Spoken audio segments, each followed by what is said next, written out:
Watch this scene. Watch it carefully. Keep your eye on Bob. He's number 8.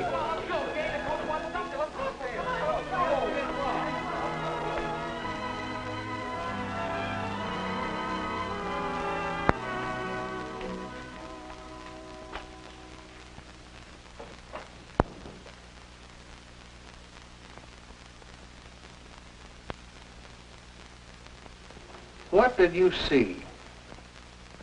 Do you think Bob's action was honest or dishonest?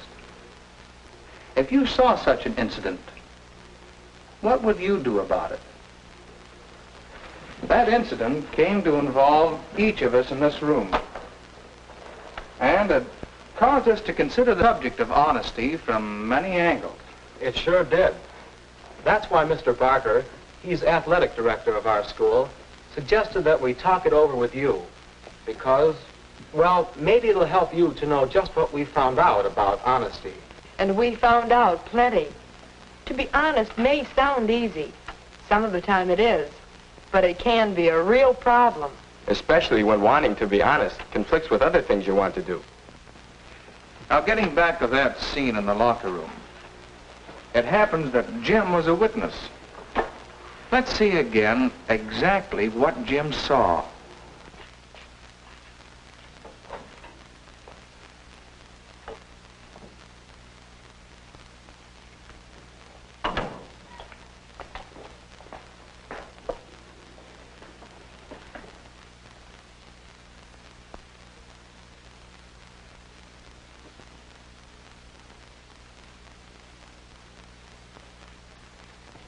Well, what would you have done?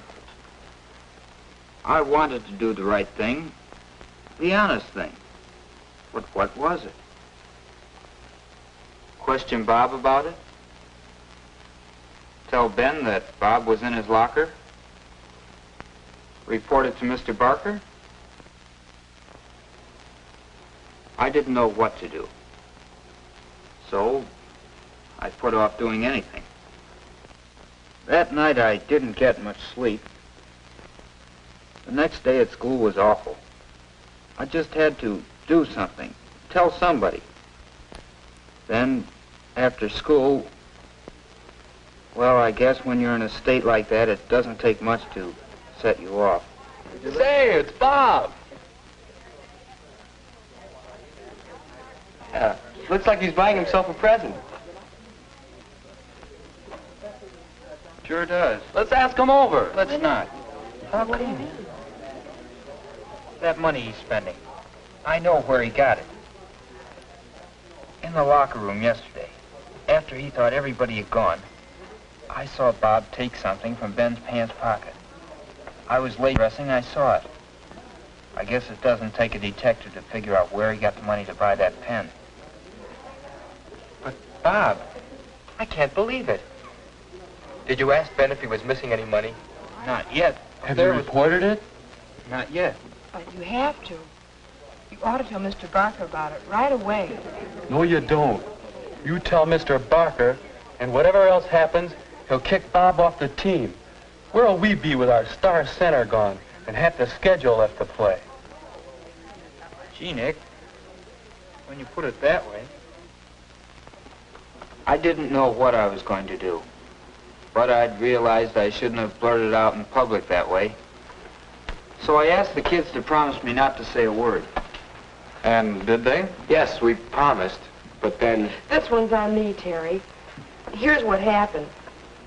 After Jim and Nick left the drugstore, Terry and I talked about what Jim had told us until, Terry, there's nothing for you to do but tell Mr. Barker about Bob.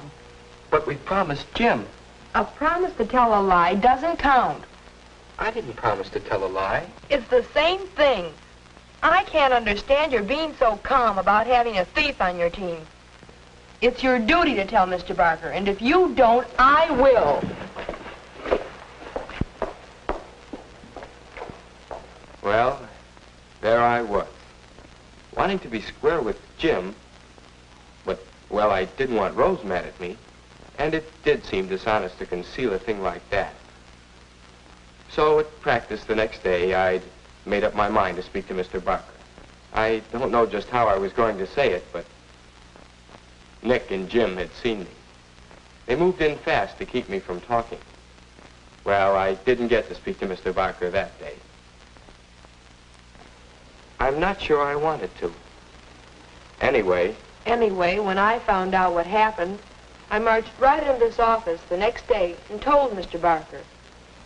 Now, you've seen what actually happened. What Jim saw. Well, here's the picture I described to Mr. Barker.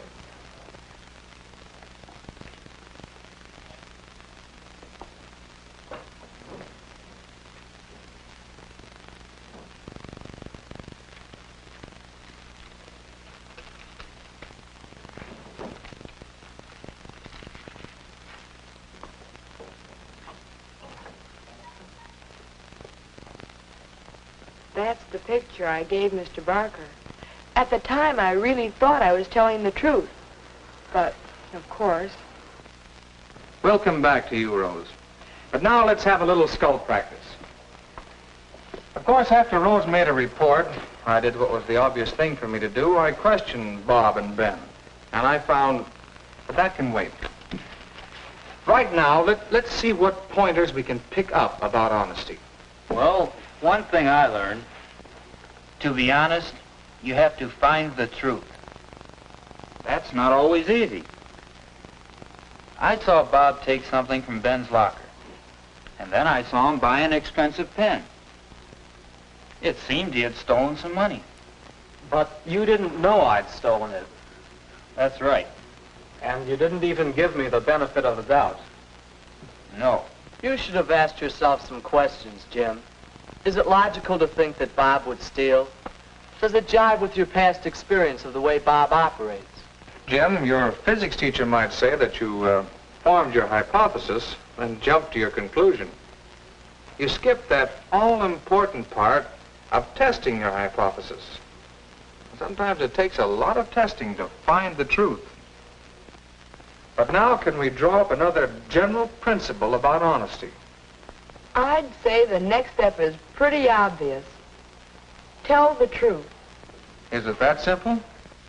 No, I don't think it is simple. And certainly the way I described Bob slinking in and taking the money, that wasn't the truth. At least, not the way Jim told me the story. Maybe it was my fault. I wasn't careful to tell you exactly what I saw. Let's call it express the truth. We mean being careful that what you say is the truth. And also being careful when you talk about a thing, being sure that people understand what you mean. but there's something more to being honest than just telling the truth. When I promised Jim not to say anything, and then went to you intending to talk, wasn't that dishonest? And what about me? Maybe I wasn't honest when I broke it up and wouldn't let him tell. We said at the start that honesty often involves conflicts. Let's think back. It seems to me, Terry, that your intentions were honorable. Your conflict was between your pledge to Jim and your own sense of doing what was right. You believed you were doing the right thing, but Nick stopped you. There's a good deal to be said for his intentions, too. He was thinking of the good of the team. Not that I'm saying he was right. If it ever came about that we had to harbor a known thief on our team in order to win games. I guess I wasn't thinking very deep, but I could just see the whole season blowing up in our faces. Maybe inside, I didn't really believe Bob was a thief. Inside. I think that's the clue to this bigger thing we're seeking. How's this? Know yourself. Examine your motives. Know what you're doing and why you're doing it. If your intentions aren't honest, then your deed can't be completely honest. I guess this is the time for me to explain my hypocrisy. When I came in to tell Mr. Barker about Bob, I started by saying certain things. what I said and what I was really thinking were two different things. It was something like this. Mr. Barker, there's something you ought to know about one of your boys. There's something I want you to know about one of your boys. The boys won't say anything, so I feel I must be honest and tell you. I wish I didn't have to be the one to tell, but I want to be sure that you find out about Bob Foreman. And when you do, I can just see it. You'll kick Bob off the team, and Terry will become the regular center. My Terry. All he needs is a chance.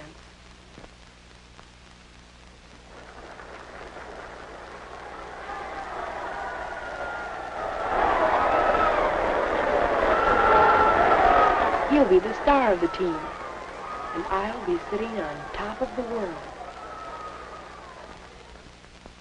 That, Mr. Barker, is the real reason why I had to tell you. Whether or not I thought I was telling the truth, my motive being what it was, I was not being honest.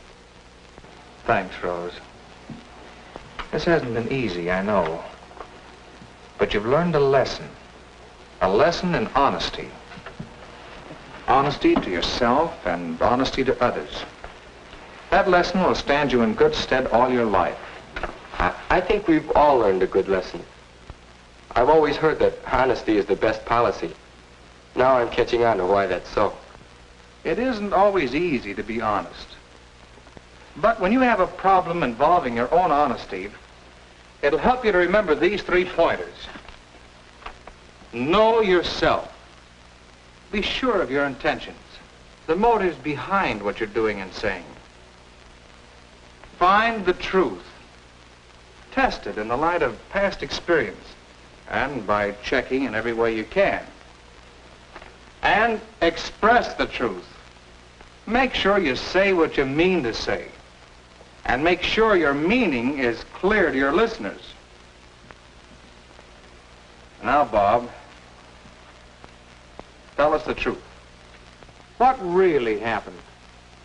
Well, as for that fancy pen, I'd wanted just such a pen for a long time. And I bought it with money my aunt gave me for my birthday.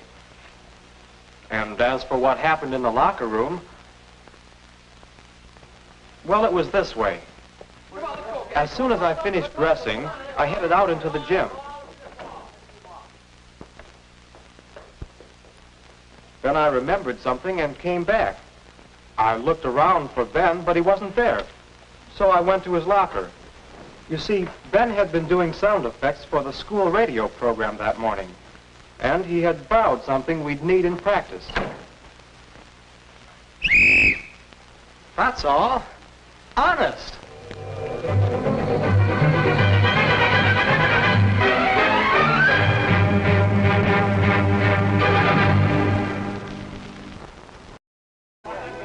He's number 8.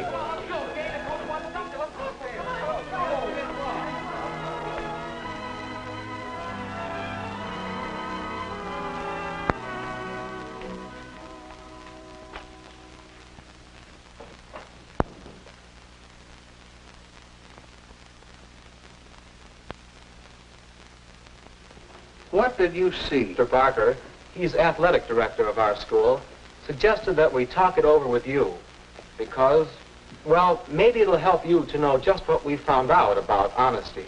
And we found out plenty. To be honest may sound easy. Some of the time it is. But it can be a real problem. Especially when wanting to be honest conflicts with other things you want to do. Now, getting back, do you think Bob's action was honest or dishonest? If you saw such an incident, what would you do about it? That incident came to involve each of us in this room. And it caused us to consider the subject of honesty from many angles. It sure did. That's why Back of that scene in the locker room. It happens that Jim was a witness. Let's see again exactly what Jim saw.